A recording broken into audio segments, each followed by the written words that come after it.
And a good morning to you. Welcome to hour number 2 of the Art Lewis Show. It's open phones, whatever you'd like to chat about it, 989-752-6111. We'd be delighted to talk to you. I don't care how you feel about the war in Iran, whether it's good, bad, indifferent, whatever.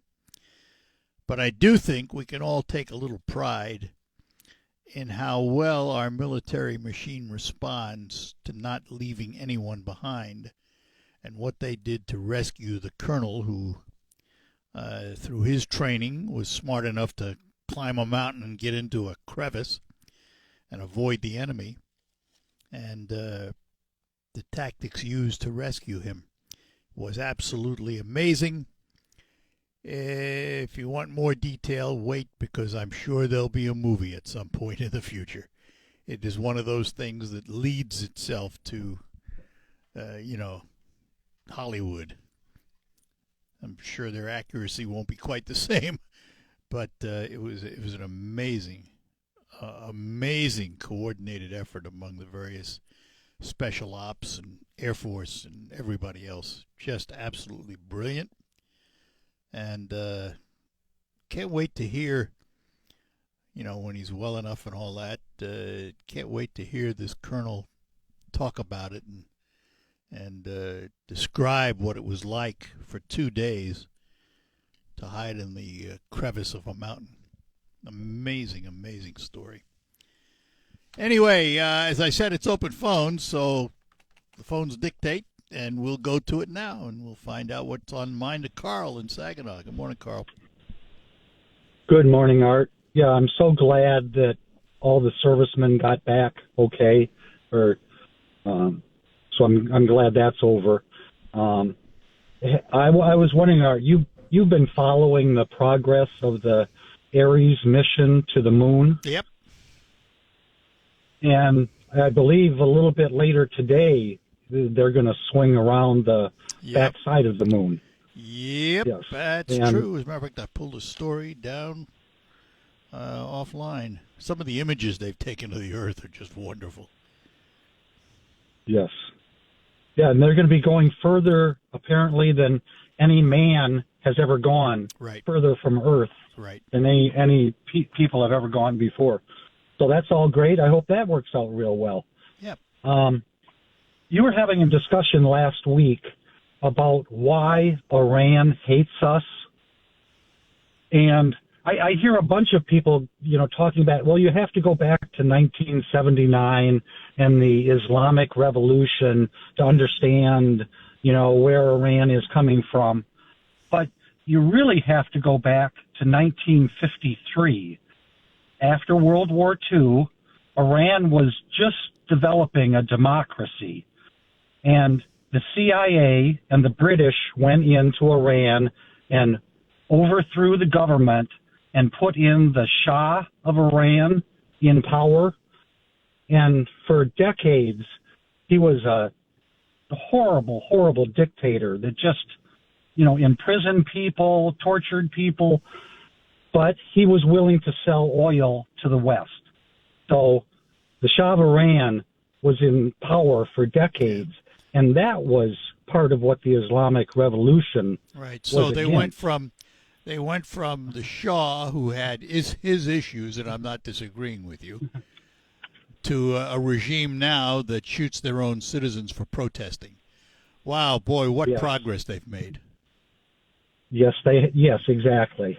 But you wonder why they hate us. And well, that goes back. It goes back even before that, though. I mean, it's embedded in the culture that goes back thousands of years, and there are attitudes and beliefs that we're not gonna change those minds. We have to learn how to live with those who have different views of religion, different views of who we are. It's part of the world. At the same time, we have to protect ourselves, but we also have to learn to coexist. Yes, and I don't think blowing up bridges in Iran or blowing up power plants is going to make the people of Iran more favorable toward America. Well, I don't see. the conflict is a conflict. I mean, and until the conflict ends, and let's see what happens with this Pakistani peace offer, and see if they're willing to sit down and actually bring it to fruition and talk and come to some conclusion. Let's keep our fingers crossed. Let's face it, there's one thing certain. You and I don't have control over it. I'm not sure anyone has control over it right now, Art, to be honest with you. No, I don't. Honestly, I don't think the president really has control over it, really has a handle on what's going on. Listen, you can believe what you hear in the media. You can hear what you believe in the media. The reality is the president. The reality is. Listen to him. The reality. Are you going to let me talk now? The reality is that there is control, and that control is pursuing exactly what you see right now. And it's more than just the president. He's got a whole bunch of advisors. He comes off, I know, like he's the only one, and the world is all about him. Well, but the reality is Art, there's a lot more to it. He says it's almost ending one day, and then the next day we're going to bomb them out of existence. Yeah, yet none of us know what is really going on behind the scenes. And it's always been that way in politics. What if Trump is in over his head? What if he doesn't really understand? I don't know. Was Biden in over his head? Maybe at the end. Maybe he was. And is Trump doing the same thing? Well, I know the public. Did you watch decided. his half-hour talk last Thursday? Nope. He was all over the map. Yeah. All right. And he gives talks and he starts talking about Sharpie pens. Yeah. All right. Or gold curtains. All right. I'm not going to solve that problem for you. I can't do that. Okay. So, all right. Okay. Good Thank enough. you. Take care. Bye-bye now. 989-752-6111, the number to call.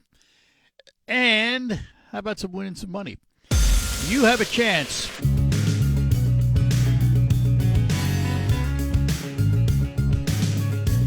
And we are back with you on the Art Lewis Show and back to our phones. And we say good morning to Scott in Saginaw. Good morning, Scott.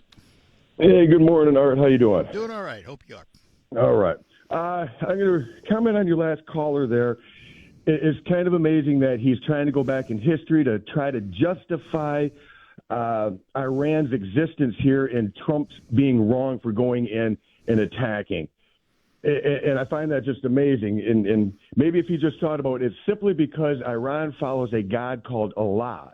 And we here do not profess allegiance to that same God called Allah. So therefore, the Iranian people then, due to their belief system, are to annihilate and eradicate or change the unbeliever. Just a minute now, Scott. Just a minute here. Because all Muslims follow Allah. Not all Muslims are terrorists, want to kill us. Most of them want to get along with us. Not all Muslims live in Iran. Well, so I'm just but saying the people, Iran. But wait. Then you have to say the leadership of Iran. Because a lot of the people in Iran don't want the war either. No, they probably don't. But we're okay. The leadership, they follow there Allah. You go. We do not. Therefore, that puts us at odds with Iran. So, and I believe Carl does not profess allegiance to Iran. So that would mean, therefore, the leadership of Iran would not have a problem killing Carl because he is an enemy. And so we need to understand this. We are fighting a people that do not want to have friendship with us. They either want to dominate you or kill you.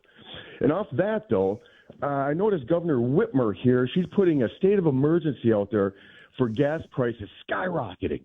Well, I went this morning and I paid $3.73. But it's kind of funny.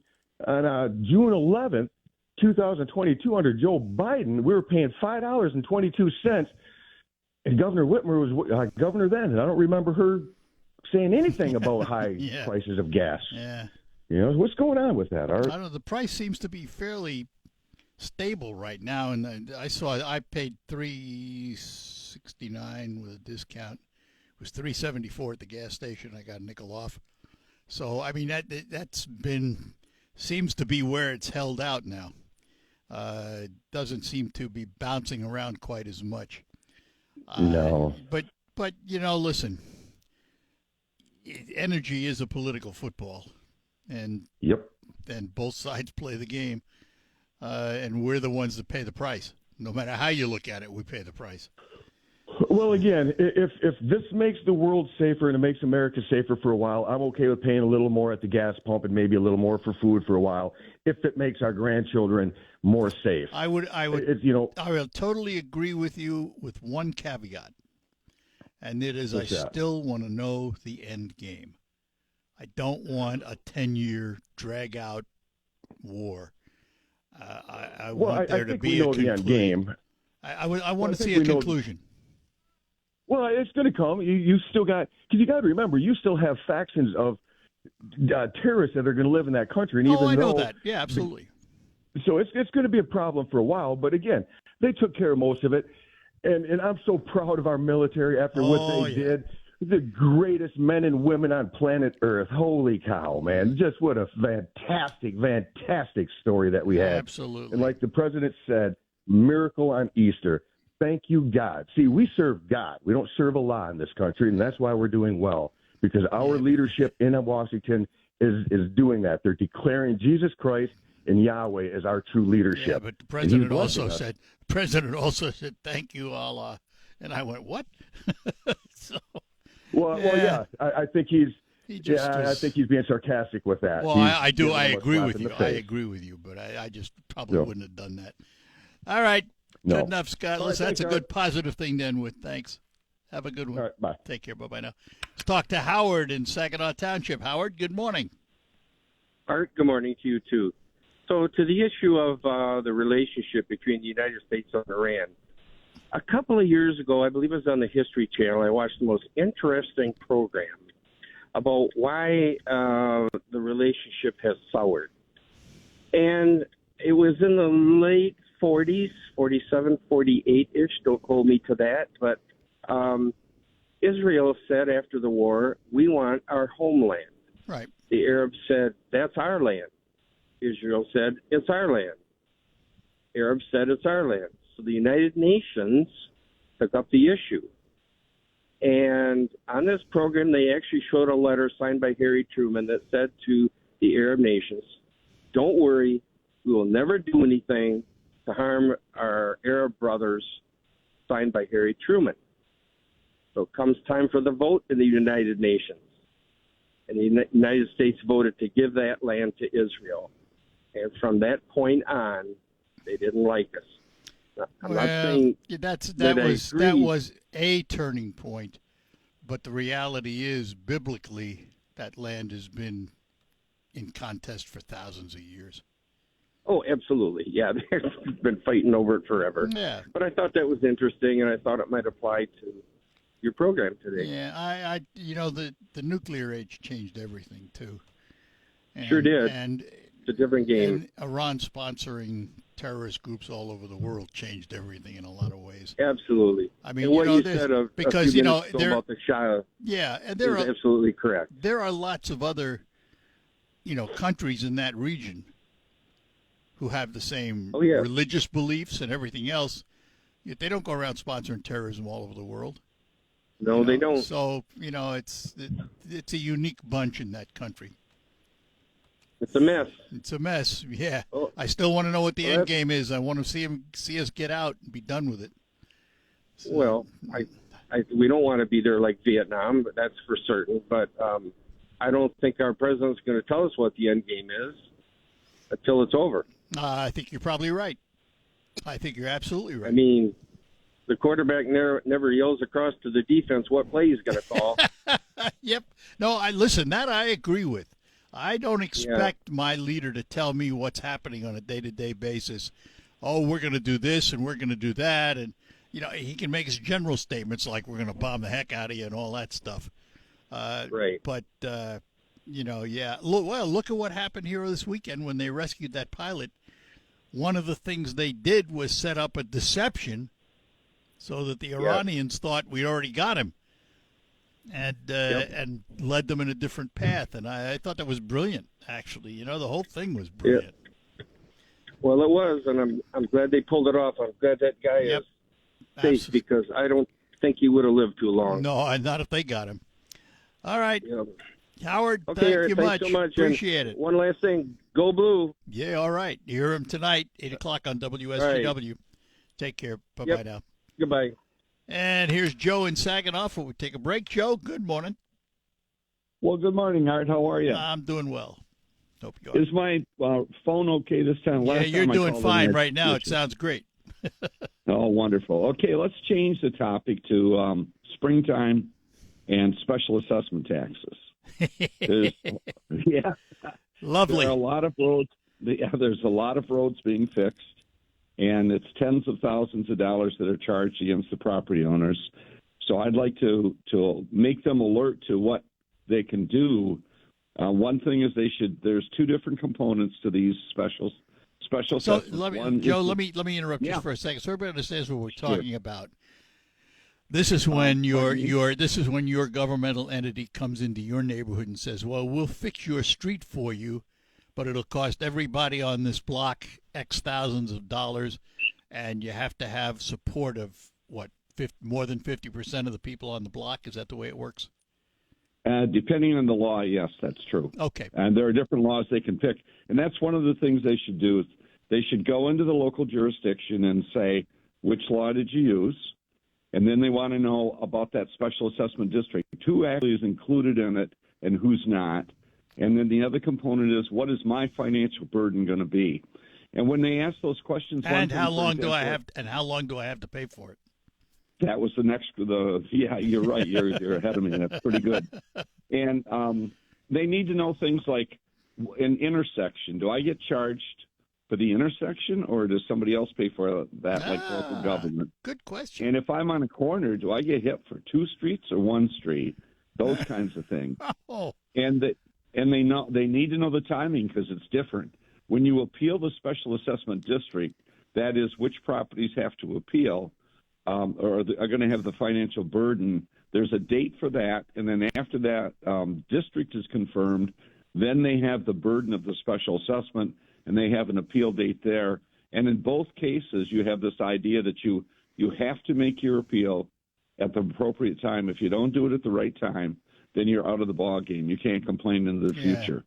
And then it's time for another. That's about it. I just wanted to. Time for another these show. Things are running $18,000 to $22,000 a lot in some areas. That's a lot of money for people to put up. Yeah. Well, I think it's time for another show. We'll have to get you in here. Oh, okay. All right, Joe. The last thing. Yeah. Thank you. One other thing they should be aware of: if there is a special assessment, it goes on their taxes. It's going to mess up their escrow account. So they have to be smart enough to make an adjustment on their escrow account so they don't get a year behind. Yeah. Good point. That happens. Got to have the money in there. Okay. All right, buddy. Take care. You've got a great show. Thanks, Joe. Bye-bye. Bye-bye now. All right. We're going to take a break. Lines are open for you, 989-752-6111. Grab a 2026 membership to Bay Valley Resort. Golf members experience 7 days of unlimited golf on a newly renovated property. Not a golfer? Try our social membership. Both memberships enjoy 10% off dining, golf merchandise, and Soluna spa service. All right, back with you here on the Art Lewis Show. Lines open for you, 989-752-6111. I'm a bit of a space nut. I've always been fascinated by space travel, and I am fascinated by Artemis, which is now around the moon. It's not the same anymore as it used to be. The reason is when Neil Armstrong touched down on the moon back in '69, whenever it was, that was like the pinnacle. Wow, we got a man on the moon and all of that. Everything since has been, well, what are they going to do now? And this one is just a flyby, but still, it's fascinating. And some of the images they have sent back to Earth have been fascinating. Now, at 12:37 a.m. this morning, Mission Control said that the spacecraft officially entered the lunar sphere of influence, in other words, the moon's gravity. It's a major milestone. The gravitational forces of the moon were now greater on the spacecraft than the pull of Earth's gravity. And as the Artemis II mission specialist Christina Koch said, we are now falling to the moon rather than rising away from Earth.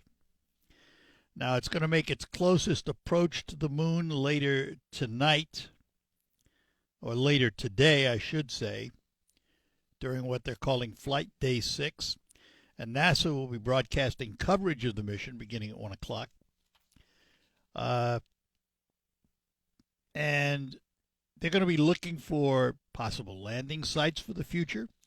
They're going to be looking for the possibility of anything that indicates that that there's ice or water. All of that. It's an opportunity for observation, according to NASA. And Godspeed to them. They're more than halfway done now. They will elliptically orbit the moon. And then on the other side, eventually, they will head back for 4-day return to the Earth. It takes 4 days to get back from the moon to Earth. And they will be touching down in the water somewhere around San Diego. And that's where the recovery effort will take place. Artemis II, and it's amazing the power of that rocket. Unbelievable. And the size of it.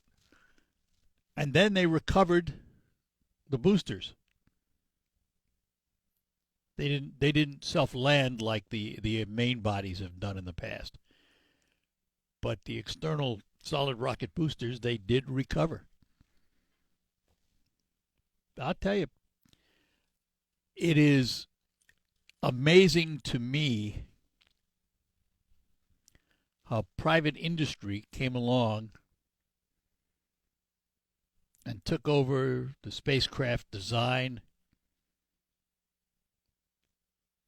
the building of it, the owning of it, and they simply lease the spacecrafts to NASA. NASA does not own those rockets.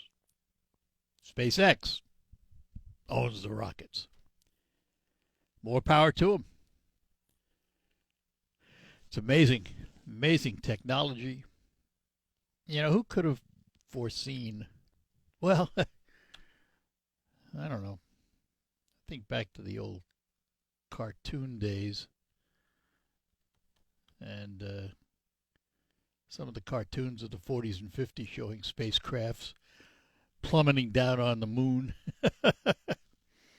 They were way ahead of their time, to say the least. To say their least. Fortunately, we refined the way we land on the moon. But we've always had this wanderlust to see what's out there. I have to also admit, though, at the same time, that I don't know that I am as keen on going to Mars. We go there and so what? I mean, you know, yeah, I understand knowledge and all that, but we seem to have done pretty well with the lunar landers, with the Mars landers. I don't know that I would favor spending the kind of money it's going to take to get us to Mars. I know there are a lot of people that want to do it, not the least of which is Elon Musk. And, I mean, more power to him, but I don't know that there's I think the moon being part of the Earth's gravitational pull and right there, right in front of us, I think that was a natural in order to go there and land there. I'm not so sure Mars is in that category. I just not sure of the purpose and what we'll gain. But that's me. Take a break, come back, and we'll get to more calls. When it's time to transform your home's... All right, back with you here on WSGW. Back to our phones. Joe is in Willard. Joe, good morning. Good morning, Art. Morning. You know, we talk about the Iran war. You know, we go all the way back to Vietnam. We haven't fought a war to win since the Second World War. They go to fight, but they never go to win. We have an opportunity to win this one unconditionally because we have a president that's got the gonads to do it and hang in there until it is. Well, You don't give those people you don't give those people a timeout because all they do is they go to their friends, they get ammunition, rebuild their stockpile, and start all over again. Once you got them on the ropes, you don't ask Ali. You don't let up on them once you get them on the ropes. You know, Boy, that's just the way it is. That's the way he fought. And Absolutely. Yes, everybody's got an opinion about when is this thing going to end, and 90% of the people that have an opinion about when is it going to end have never served in the military. It'll end when it will end, or when it ends, because we got a guy that will not let it end until it ends. Yeah, well, that may be true. You know, you get so many callers that, oh my God, when are we going to get out of this? Oh, let's don't get a quagmire. This is not going to be a quagmire because we don't have one of them guys in the White House. Here's my thing, all right, and hear me out on this. I agree with you. It's going to end when it's going to end, but I want to know what that end is supposed to look like. I want to know what the game plan is to get us to that end. And how do we know we're at the end? What's the telltale sign that we're at the end? I mean, if they surrender tomorrow, is that the end? Or if they surrender unconditionally, absolutely, because look what happened to Japan. Well, when it was on unconditional surrender. The difference is they never have ammo again. They cannot rebuild their military. The question is, how do we obtain and secure the nuclear material they have? It's a different scenario, and there are conditions that need to be met for me to say absolutely. That's what's called unconditional. Well, yeah, it's called unconditional, but it's as unconditional as it is. We got this thing that everybody just loves in this country, all the liberals. It's called a UN. I despise that outfit. I wish that this is a whole nother subject. It could be another show. I wish that as long as Trump is president and he has time, that would be another one of his projects to take the UN and toss them out of this country. Well, because all that thing does, Art, is bring spies into our country, and they can run willy-nilly wherever they want to go and take pictures of all of our infrastructure. And nobody opposes it. Well, you know what, though? We do the same thing to ourselves. I mean, toss them out of here. We're an open nation. I do agree. I don't despise is a heavy word, but I certainly don't respect the organization. Let's put it that way. So, not for what it started out to be. No, not for what it started out to be, and it's But neither is NATO. Well, NATO is different. NATO is an alliance that I do think we need to figure out how to survive. It's an alliance of little girls. Nah. It's a bunch of little girls. You know, they want to puff themselves up and look all pretty until the rubber hits the road. Yeah, then they want to run and cry and hide. Well, they want us to come in and rescue them. Yes, but yet they won't never come and help us. Yeah. Well, yeah, I'm not as down on NATO as you are. I am down on the UN, but I'm not as down on NATO. Yeah. So, if they want to have a UN, put the UN in some other country. Just get it out of here. Nah, what difference is that going to make? Because you don't have all them people coming to our country, Art, that hate our guts, and just like somebody was talking on the radio yesterday about all the people that are coming to this country, all the Chinese are paying these women to come here and have their babies, so that they can be American citizens, and they're coming from all over the world. People that hate our guts are coming here. Women having their kids. and all of a sudden, bingo, bango, they're American citizens. And our Supreme Court scares me half to death. I'm afraid that they're not going to take away that birth citizenship. I don't think they got the guts to do it. Well, may not, but they're going to rule one based on the Constitution. So yeah, you're not going to take away the Constitution. I don't think. To be honest with you, I think 98% of all them decisions that come out of the Supreme Court, they may call it constitutional, but it's personal opinion. Well, you look how the women. All right, vote. but you also have to admit that's because you don't agree with them. But look how the liberal women always vote. Well, yeah, but they're not the majority. Well, but still, they're voting opinion, not constitution. That's what they're there for. To vote opinion. They're there to vote on how they read the Constitution. What's their opinion of how the law meshes with the Constitution? It is opinion, but it's legal. It's amazing how it always comes out. How it always comes out liberal out of their opinion. Well, the same way that a lot of it comes out conservative from Clarence Thomas and others that are conservative. They look at it their way. What's unique the Bible about says that? Some will see and some won't. What's unique about that? If you think that it's only going to be one way, it never is going to be that way. But you can read a book, and at the end of that book's gonna say the same thing to everybody that reads it. Maybe. Well. Yeah. Don't kid yourself. All righty. Things are you subject to interpretation. You too, Joe. Thanks. I hear you. Now. Yeah. Have a good talk. All right. We'll be back to close out the hour. It's natural to have questions. This hour of the Art Lewis Show, for the show itself, actually. Coming up on Focus, we'll have more open phones till near the bottom of the hour. So stick around for that after the news from CBS and Michael Percha in the newsroom. I'm Art Lewis. Broadcasting from the Storm